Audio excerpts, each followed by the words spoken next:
What is going on, YouTube? This is Acid Root. So I'm going to review X-Files, the album, which was the movie soundtrack to the X-Files movie from 1998.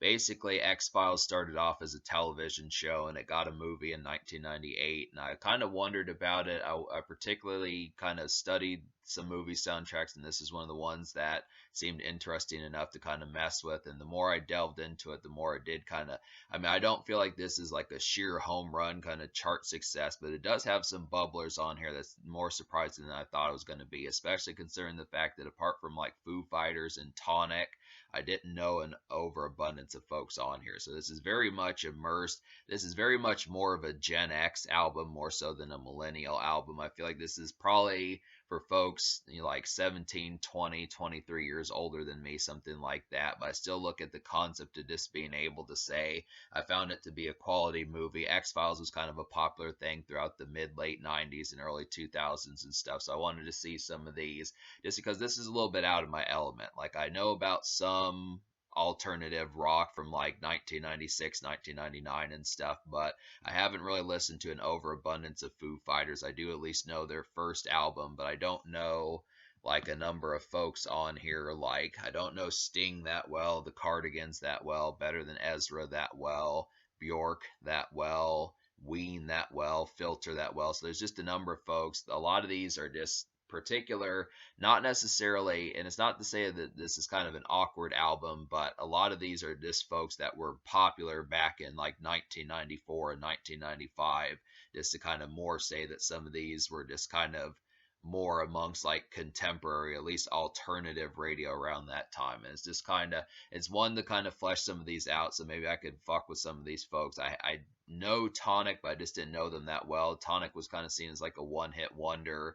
Filter is kind of off to the side. They don't really, they're not as hit heavy as they were in the 90s and 2000s. So there's just some folks on here that I wanted to kind of mess with and see what's up with it. So it's a decent movie soundtrack. I would have liked at least maybe like a couple folks that I would have known on here, like maybe Sugar Ray could have been on here. I mean, the thing about it is this album really kind of fits the theme. I feel like most of these artists, minus like maybe Sting and like Bjork, are very commonplace. Like Filter, Tonic, Foo Fighters, the Cardigans, Better Than Ezra. These are all like alternative rock ripped out of 1997 and stuff. But for the most part, it's not necessarily alternative metal. So when we talk about folks like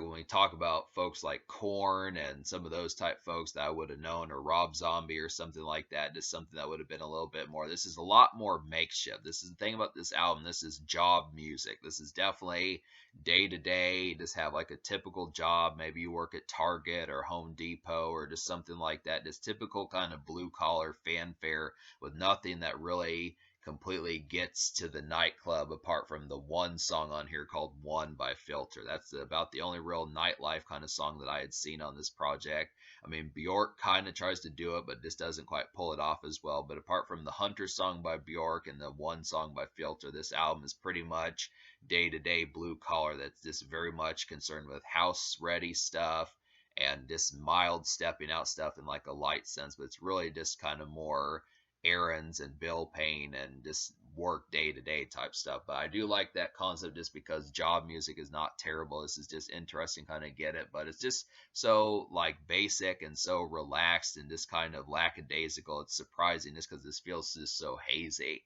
But I look after like the concept of this album, and it's refreshing to kind of get a different sense because I'm usually a lot more like ravenous and turned up in like the music that I select, and even particularly movie soundtracks. Like an album that came out a year after this that I'm going to review eventually is the Matrix soundtrack, which that one is obviously more techno, electronic, and industrial, and I know that one's going to be a jolt of energy, but I just kind of look after just to kind of say this is just like your loud pack for just like job life circa 1990, 1998, 1999 and stuff. It's just kind of, it just kind of goes, it coincides with like your daily living and stuff. But I'll talk about the singles. There were two of them, and basically the two singles were the X-Files theme and then Walking After You by Foo Fighters. So the X-Files theme is not necessarily the wholesome X-Files theme that you hear on television or you heard on television back on the day. It's just kind of a revamp and kind of more melodic and a lot more kind of rhythmic kind of tune to that. I definitely like this. I mean, it's a 14-minute song, but the actual song is only a little bit over 3 minutes, and then it has like a 9-minute gap, and then there's like some spoken stuff at the end. What I would just do is I would just get the 3 minutes, snip out. What I would just do is just get the X Files theme on this album, snip out the rest of the song, and just have the 3 minutes, 3.5 minutes, and then just make it for some rhythmic music. I really saw it as something as you're getting ready to go out. It just has that really kind of goosebumps giving energy as far as just saying, hey, it really kind of feels like espionage like and covert and that type of stuff. So it just really kind of has the concept of something almost James Bond-esque where maybe you've got a date in a few hours, maybe you're getting ready to step out. It just kind of gives you that kind of thrilling energy as far as getting ready to go about your night. It's not necessarily like go about your day like you're getting ready to go to work, but just something like maybe you've got like an event to go to or something like that. Just some sort of like situation where maybe you're dressing up a little bit, not necessarily suited up and tuxedoed up, but just kind of something to kind of step out and just have a flashy time. It's just really kind of one that's just kind of an in-betweener as far as trying to get folks excited. And it's pretty stellar how that works with the X-Files theme, how they combine the X-Files theme from the movie and the television show and made it into kind of a rhythmic number. So I definitely like that. Definite highlight. And then Walking After You is the second single, and this was actually the only real music with lyrics single on here, and that was by the Foo Fighters.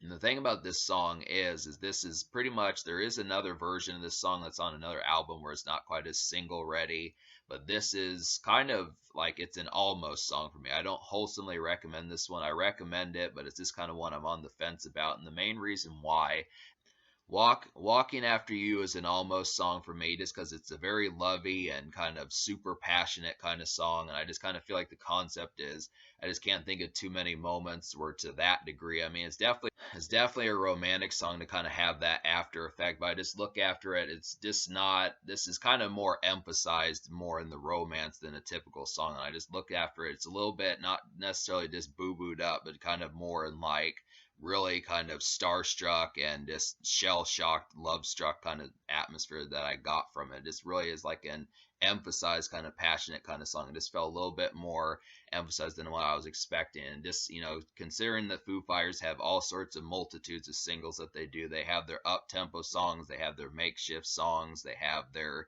down tempo songs, but this song is definitely down tempo, and it just kind of feels like a lengthy emphasized romance, especially in the summertime as far as that context kind of goes, just with like the multitude of just like the passion that goes behind it. But if you're not kind of in that bewildering kind of aspect as far as like the emphasis of like the passion in the lyrics, it just doesn't quite hit as heavily. It just really feels like a real kind of caught up in the moment kind of song as far as that kind of goes. But it is good. I mean, I like it. It definitely has the emphasis, but if you're not in the mood that Dave Grohl kind of is on this song, it just loses some of its emphasis just because it's a super passionate kind of song. But it's good, but it just kind of is pretty super emphasized.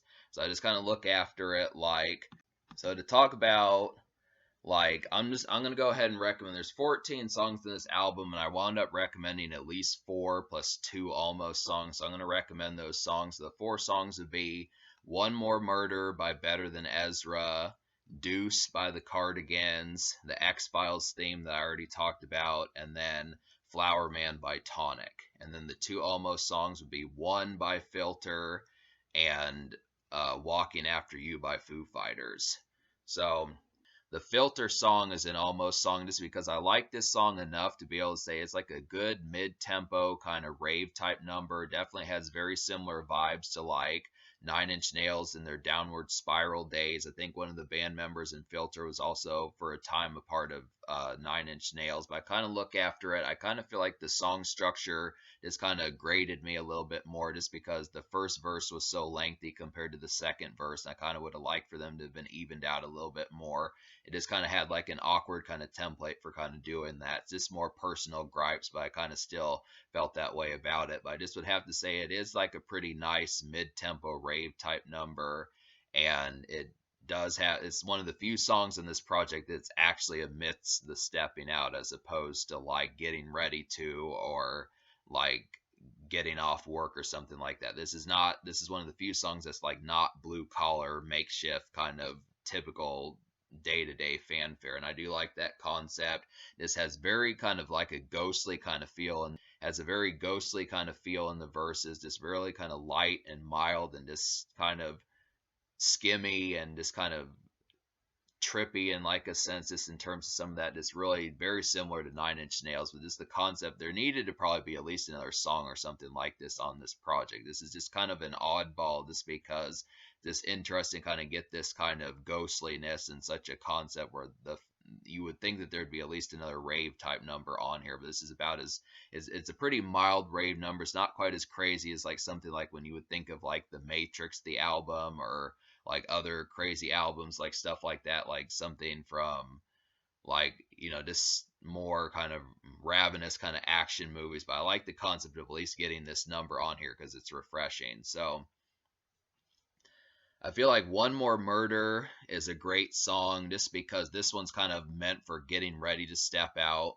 Better Than Ezra delivered a pretty hot song on here called One More Murder. This one could kind of be a club song, I suppose. This the kind of, this doesn't really feel like a rock song, One More Murder, but it kind of feels like popish, just with like a mild sense of rock in there. It's just something that would probably be in between of like electronic and pop, something like that. This really feels like a kind of rock club song in a sense, but it just kind of really feels like more, not where it's like 10:30, 11:30 p.m. where like the drinks are in the air and the dancing's pretty rave and that type of stuff. I just look after it just kind of like, you know, like 5:45, 6:15, 6:45 p.m., something like that, where you're, you know, where you're just getting dressed, getting ready to step out, just the energy of just knowing that tonight's going to be a night, that type of stuff just really has that kind of feel towards it. I feel like this is a good compliment song to Filter's One, despite the fact that I gave that an almost song. I just would have to say this is a good 1-2 punch for that.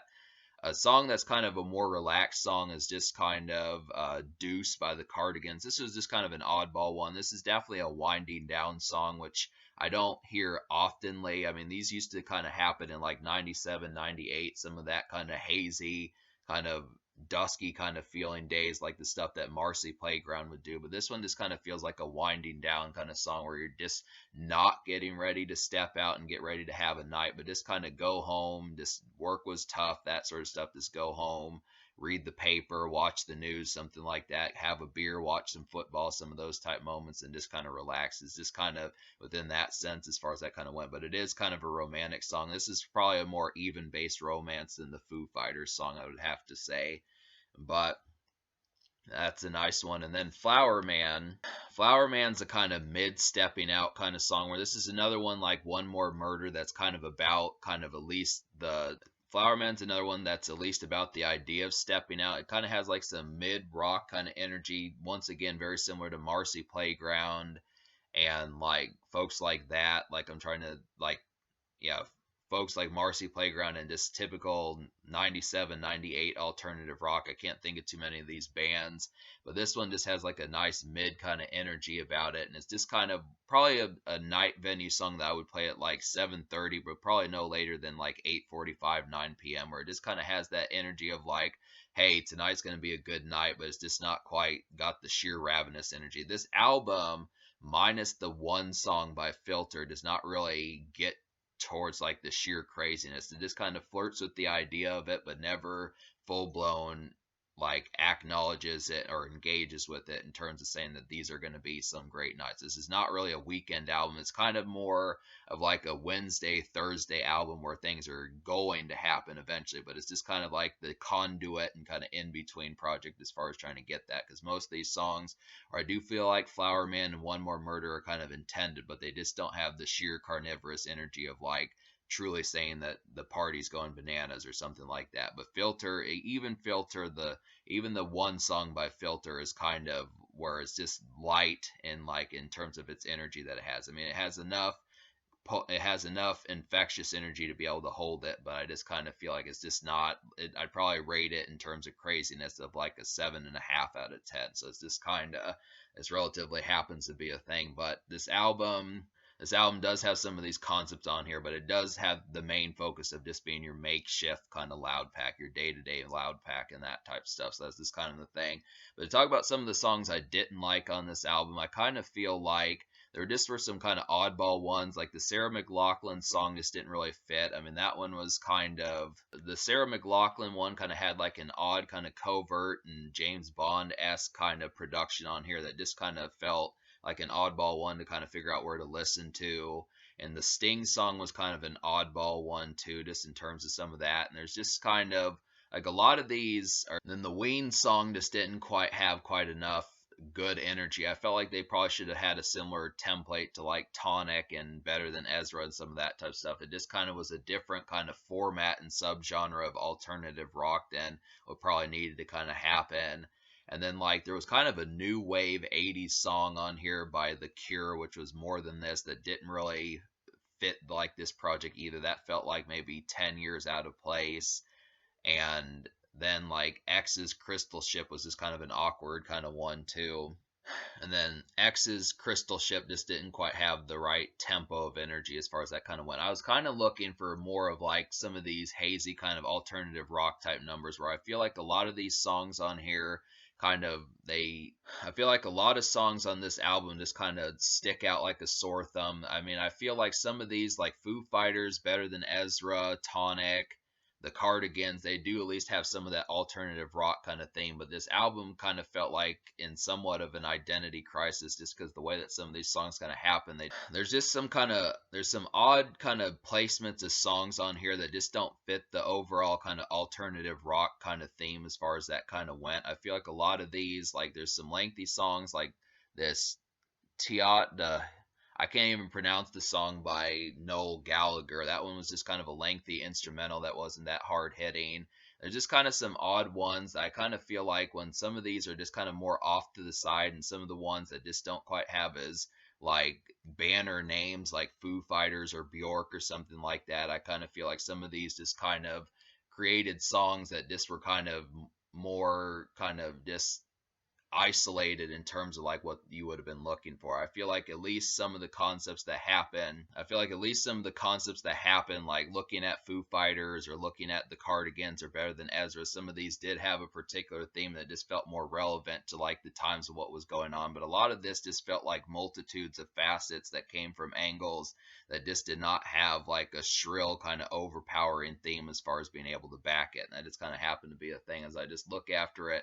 Like the Sting song kind of felt out of place. The Sarah McLachlan song kind of felt kind of an oddball one to do. The Noel Gallagher one was just not very like hypnotic in its instrumental. And like the Bjork song was just kind of an awkward electronica type song that didn't really fit either. I mean, I think what it was aiming for was to kind of get one of these like mid-rave type numbers that would have had like some of that commanding kind of energy, but it just kind of came off as more of like this kind of off the wall and this abstract more so than anything else. So this was kind of, there's just were some odd placements and picks on here that kind of bogged down this project. And I feel like they definitely had the alternative rock down. I like the concept of seeing like either these summer festival type songs like from Foo Fighters, or like the alternative rock of getting ready to step out like Tonic and Better Than Ezra, and even like the rave numbers of like Filter and some of that. But I just kind of felt like, some of these just kind of were awkward placements that just kind of had a mismatch as far as the X-Files kind of went, that just didn't stand up to any kind of commanding theme where it could have had a more elemental kind of process. But that's just kind of the thing. My complaints about this project are so scattershot just because I don't know an overabundance. I can't just say like, oh, the Rob Zombie song was weak, and oh, like the Three Doors Down song was weak and the Marilyn Manson song was weak, because I don't actually know an overabundance about these artists. Like most of these folks, apart from like Foo Fighters, Tonic, and maybe Better Than Ezra, I just don't know an overabundance about. And I just think that that's kind of the concept where some of these folks was just kind of like taking shots in the dark as far as trying to say, I just know that based upon the theme of what was kind of relevant around 1998, it seemed like maybe sticking with like some 90s alternative rock would have suited better, rather than going for a multifaceted that just didn't have any strengths, and especially didn't have single ready type stuff that could have really given it some popularity. So it's just kind of, I mean, I could complain about this for another 5 or 10 minutes, but just to look after it, I just feel like this tried to be a varietized album. and it just didn't have like the promotion to really set forth with that, just because some of these just didn't quite have the power that was probably needed to brandish this project. Like the Foo Fighters song was a good idea, but maybe it just needed another single that could have backed and anchored this project to given it more of like a selling worth. That's just kind of the thing. So um, I'm gonna give this album me liking basically 4 songs out of 14 plus 2 almost songs. I'm gonna go ahead and give this album like a 4.5 out of 10. I feel like that's pretty good. At least, I mean, that's mediocre, but it's good enough to be able to say that it's still worth purchasing, and there is some good stuff on here. But this is a very, like I said, this is for folks that were probably 20, 25 years older than me, and that sort of concept, just being able to say that there's just some stuff that I admit that I don't full blown know about and don't have like the accommodations to really set forth in. So it just kind of happens to be a thing. With the social score, I will give like a 5.5 out of 10 because I did like some of these moments for stepping out. Like the ones I recommended were all kind of either getting ready to step out or kind of somewhat amongst stepping out, just kind of within that sense as far as doing it. So the Tonic song, the Better Than Ezra song, the Filter song, some of those do have like some decent moments as far as trying to have that sort of momentum. So that's just kind of the thing there. In terms of the future, like this is a movie soundtrack, so unless they drop a sequel to the X Files, which I don't know if that would happen. I think they actually did do an X Files too, but I'm not sure. But yeah, this is just a movie soundtrack, so that's just kind of the thing.